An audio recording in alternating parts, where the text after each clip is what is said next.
in another edition of Ask Joe Stuff.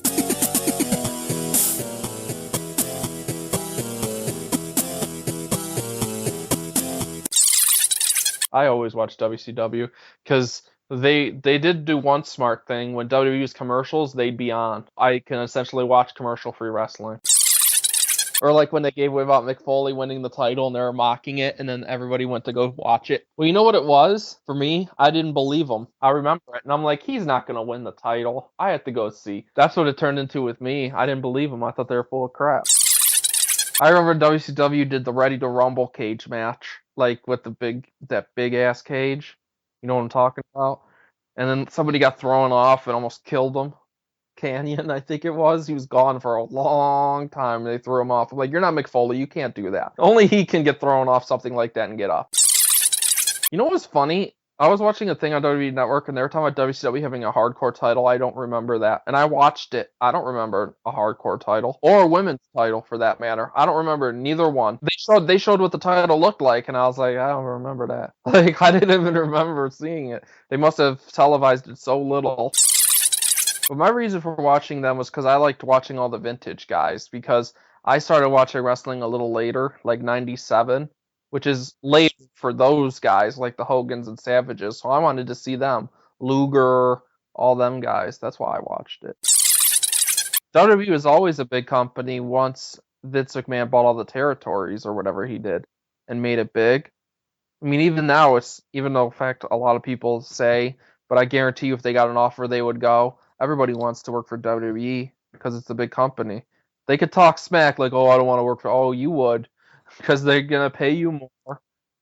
Like, you're probably not going to get treated better, but, well, a little better in the sense of your pay. You know, it's not like a shady fly-by-night company.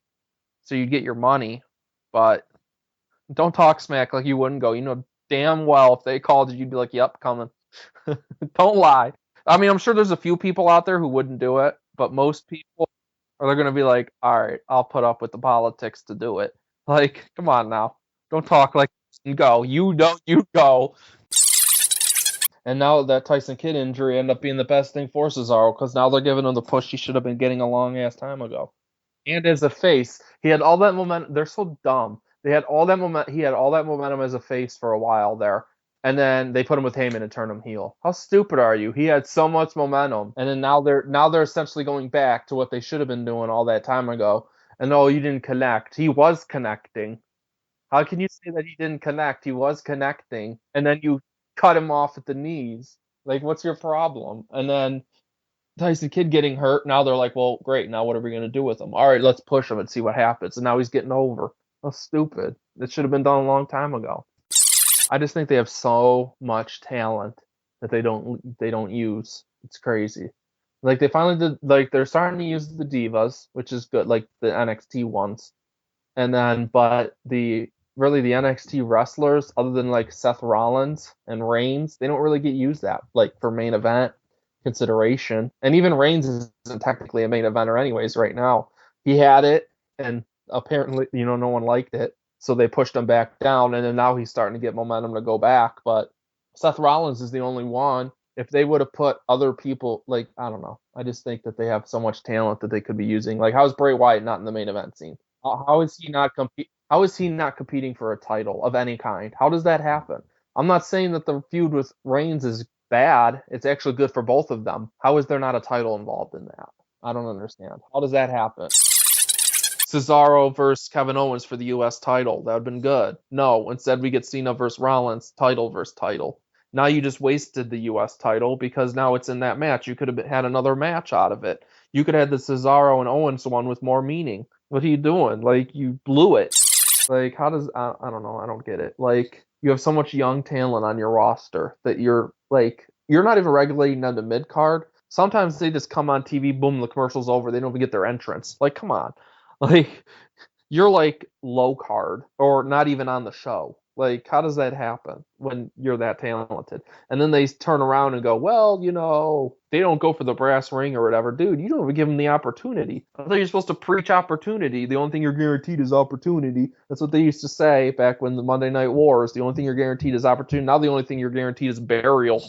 Unless that's the only thing you're guaranteed now. Like, come on. It's true. How are you going to sit there and not give them nothing? Nothing. I don't understand. Like, how do you not use these people? You have so much talent. Like, they're finally doing it with the divas. Why aren't they doing it for the guys? Like, are they that far out of it that they think they are? Well, we brought them up to the main roster. Okay, and you're doing what with them? And see, if I was them, whoever is a wrestling company, I wouldn't try to compete with Raw. Compete with SmackDown. You can beat SmackDown. Well, actually, you could probably beat Raw too. But if you're going to do it, first SmackDown. Stone Cold, The Rock, and DX. They don't really mention anybody else in the Attitude Era. Especially McFoley. He gets slighted. Shit. The Undertaker will get like an honorable mention. But McFoley gets nothing. Like, WCW wasn't shit till they turned Hogan and put the NWO together. The one thing I'll say in Triple H's defense, I think regardless of what he was doing with Stephanie McMahon, he would have got his push. Because the momentum was showing that even before he started doing stuff with her, that he was starting to get bigger and bigger. Now, would he have won the title 13 times? I don't know. But I think, like, when people say, oh, he wouldn't have even got there, no, I think he would have still been a main event guy without that. I'll say that in his defense. But it definitely didn't hurt him. We'll just say that. He can never divorce her. I don't care what she does to him. He cannot. I don't care. He cannot leave that lady. His job is done if he ever left that lady. Or if she leaves him. Unless she did something really messed up. That would be the only way that he would be able to keep in WWE. The only way. She would have to do something really bad to the point where public opinion was on his side. Then they would have no choice but to keep him around. Cheating on him? I don't think she would. But I'm just saying, like, something like that would be what would have to happen in order for him to be able to accept divorcing her and keep his job. Like, she would have to do something really messed up, like beat him up or something. I don't know, something crazy, like try to kill him. Like it would have to be that bad in order for him to be able to leave her and still keep his job.